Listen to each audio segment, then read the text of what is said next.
Welcome back, gentle soul. It's time to rest again. You've made it through another day, and now your body is ready to be still. Your thoughts can loosen, your breath can soften, your heart can return to a familiar quiet place. A place of story, of peace, of safety. Tonight we return to a man named Noah. Maybe you remember him. A man who walked with God when the world forgot how. The man who listened even when it was strange. The man who built an ark, plank by plank, year after year.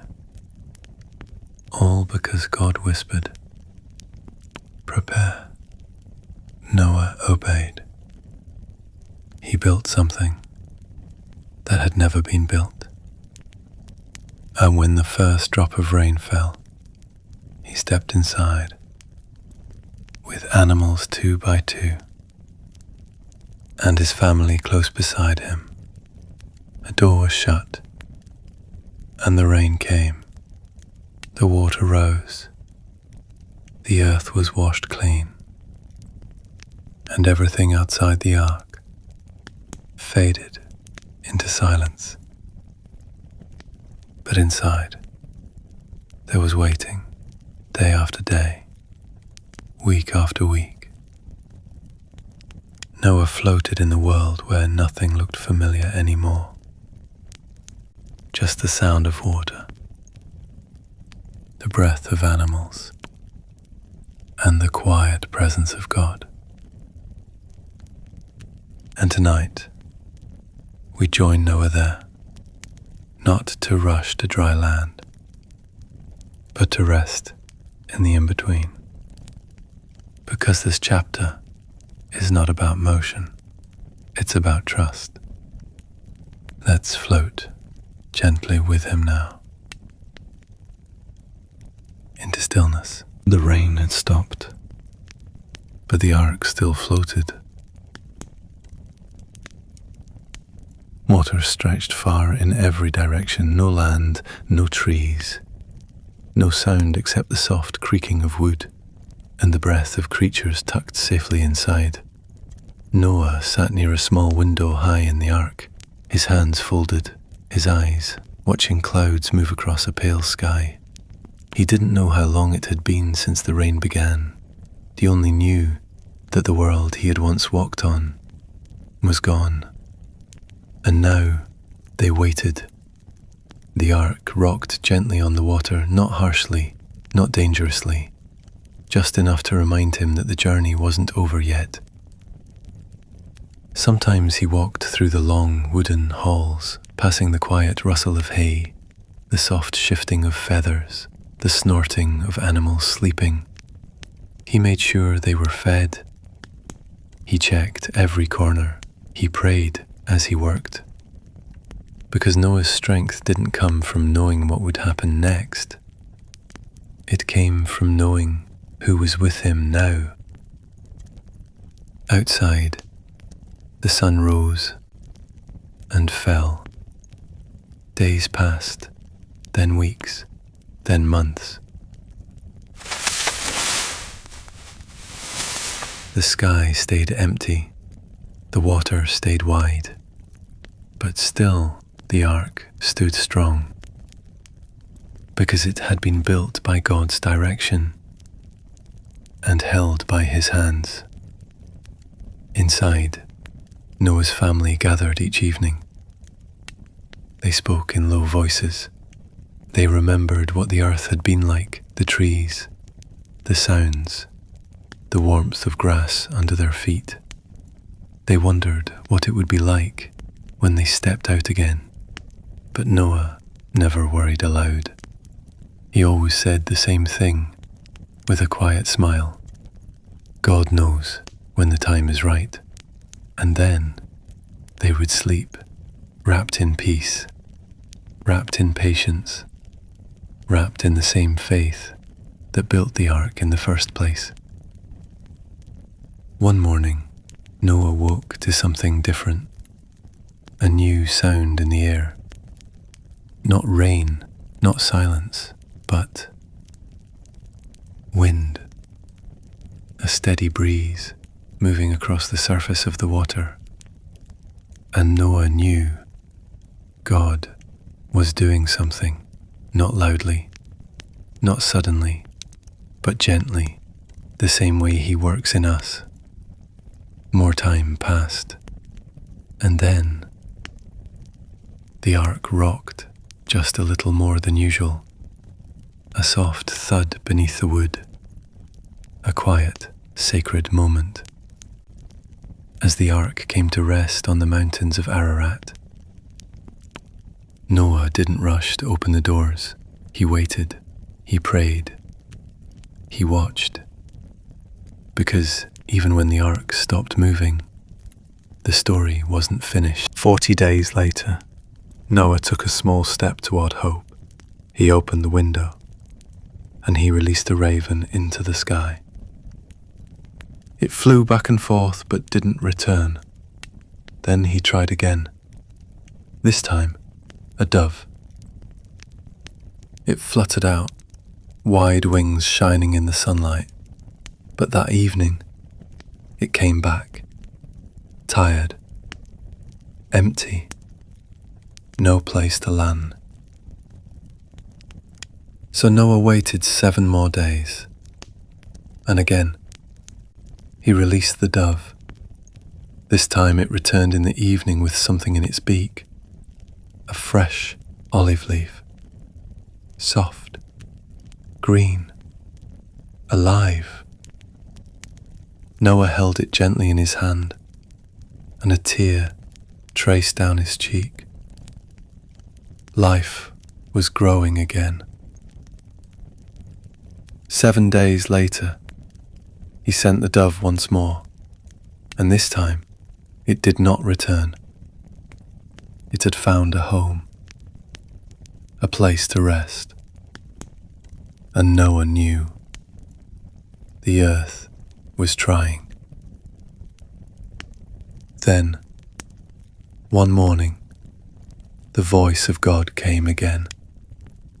Not like thunder, not like a shout, just a whisper to the heart of a man who had waited well.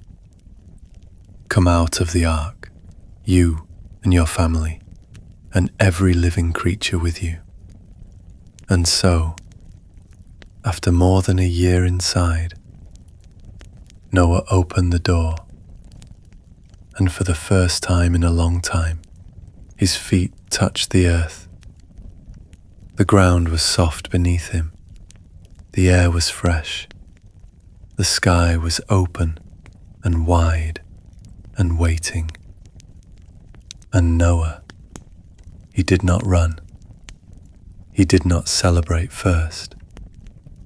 He built an altar, a place to give thanks. He laid stones. He offered a sacrifice.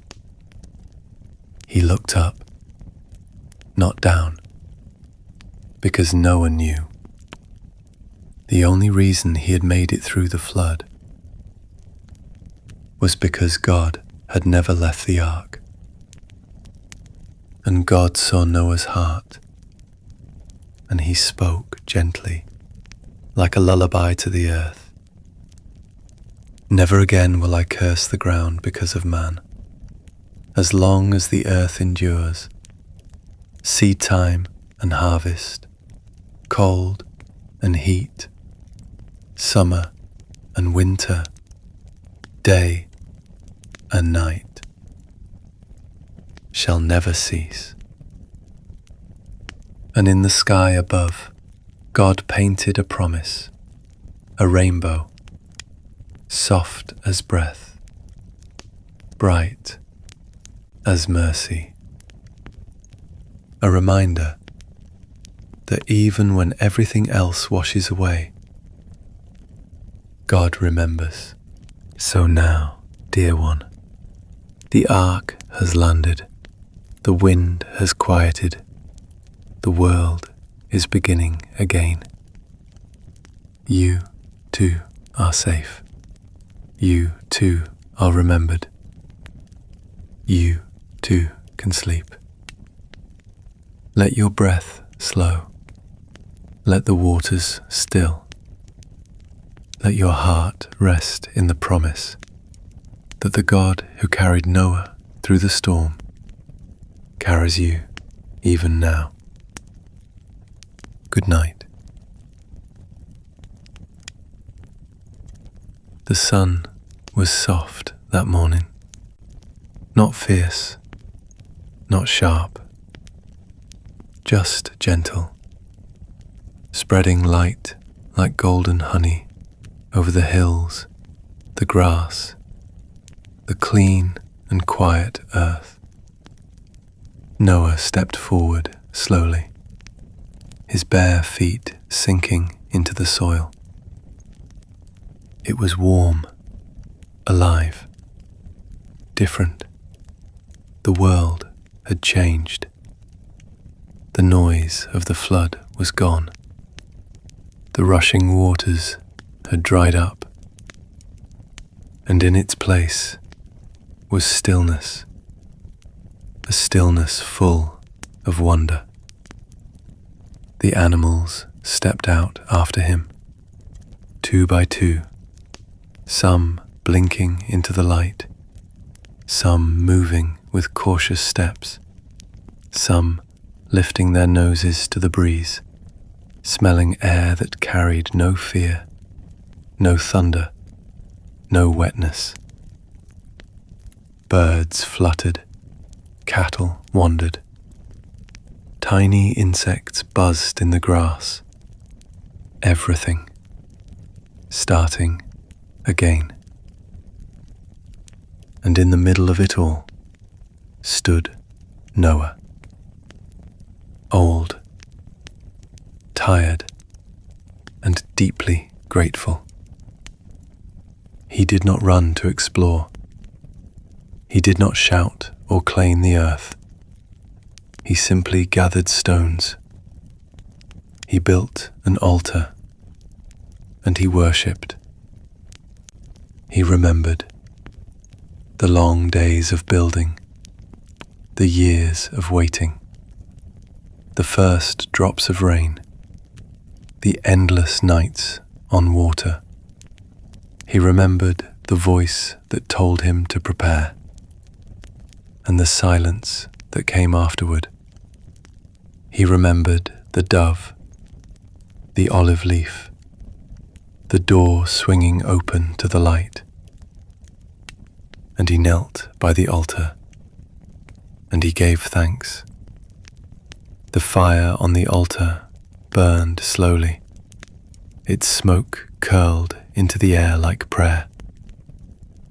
And God looked down and smiled, because Noah's heart was soft. Not just his hands, not just his obedience, but his heart. And God made a promise. Not with thunder, not with lightning, but in words spoken to the wind. Then God gave Noah a sign, a soft arc of color, not drawn with paint or fire, but light, bending through the mist like a whisper of joy, a rainbow. And God said, "This is the sign of my covenant with you and with all living things. When I bring clouds over the earth and the rainbow appears, I will remember my promise." And Noah stood beneath it, the sky above, the earth below, a family beside him, and in his heart, peace. The days that followed moved quietly. They made shelter. They walked new paths. They planted seeds. They learned to live again. The animals spread out, finding homes in trees, in caves, across plains and forests that had waited silently beneath the waters. And life, like breath, filled the world once more. Noah's sons began families of their own. The world grew again, but different this time, softer maybe, because everything now lived under a rainbow sky and a remembered promise. Noah often sat outside in the cool of evening. He would look at the stars, the ones he had watched from inside the ark. He would remember the creaking of the wood, the sound of rain that never seemed to end, the stillness that followed when everything stopped. And he would close his eyes and rest.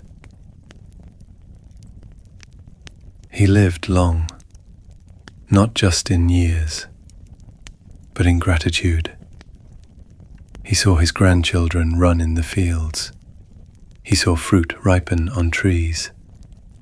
He saw clouds gather and part again without fear. And every time he saw the rainbow, he smiled, because he knew God does not forget, even when the world forgets him, even when people wander, even when storms rise again. God remembers. And Noah's story became more than just history.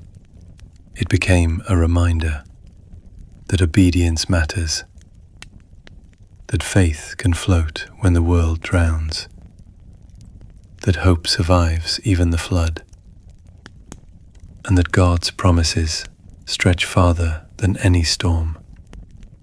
So tonight, dear heart, if your world feels shaky, if your thoughts swirl like waves, if your heart has been waiting like an ark on the water, know this: the rain stops, the waters recede, the door opens, and beyond it, the earth was quiet now. The wind no longer roared. The skies no longer wept. The flood had passed, and the land breathed softly beneath a pale blue sky. Noah sat beneath a tree that had begun to bloom again. Its branches reached toward the heavens, small green leaves trembling in the sunlight. The bark was soft and new. The roots dug deep into soil that had been washed clean. And near him, voices could be heard, children laughing. Noah's sons, Shem, Ham, and Japheth, had begun their own lives in this new world. Their families grew. Their children ran through fields. Their wives gathered food, baked fresh bread, told stories by the fire. It was the beginning of something more than just a family. It was the beginning of many nations. Each son would carry a part of the world forward. Each would walk in different directions, build homes, raise sons and daughters, and fill the earth again. Just as God had said, "Be fruitful and multiply, fill the earth, and remember me." And they did. Slowly, quietly, one seed, one child, one step at a time. Shem, the eldest, was wise and thoughtful. He watched the skies often just like his father. He taught his children to pray softly, to remember the God who had rescued them. From Shem's line would one day come many tribes, and generations later, one very special son, Abraham. But that part of the story was still far in the future. Ham was curious, full of energy. He loved to build, to wander, to explore. His children moved into new lands, places where palm trees grew tall and the rivers shimmered in the sunlight. Some of Ham's descendants would grow mighty and proud. Some would forget the God of Noah, and pain would follow. But still, in the beginning, there was peace, and Noah blessed them all, as a father does, with hope, with wisdom, with prayer. Japheth, the youngest, was quiet and strong. He walked far to the west, where hills rolled gently, and the air smelled of salt from distant seas. His people spread wide. They built villages